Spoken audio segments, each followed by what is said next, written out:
Competitive exam જેવી કે TET ની અંદર પૂછાતો લોજિકલ ક્વેશ્ચન એટલે કે એક સંખ્યામાં 25 ઉમેર્યા પછી તેને 5 વડે ગુણી નાખો તો પરિણામ 200 આવે. તો મૂળ સંખ્યા કઈ? તો ચાલો ચેક કરીએ. હવે ધ્યાન આપજો. ધારો કે કોઈ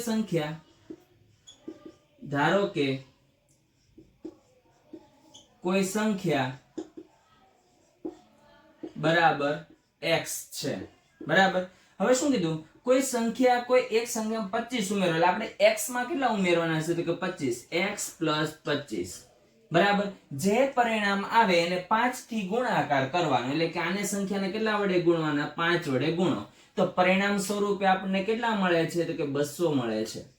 બરાબર. હવે આનું આપણે સાદું રૂપ આપશું. 5 × x એટલે કેટલા થાય? તો કે 5x પ્લસ 25 પંચા કેટલા થાય? તો કે 125. બરાબર. કેટલા મળે છે આપણને? 200. હવે ધ્યાન આપજો. 5x એમના એમ જ રહેવા દઈએ. આપણે 125 પ્લસ છે બરાબર ની પેલી બાજુ જાય તો માઈનસ થઈ જશે તો 200 - 125. બરાબર. ધ્યાન આપજો. તો 5x બરાબર આપણને કેટલા મળે? તો કે 200 માંથી 125 બાદ કરો તો આપણને મળે 75.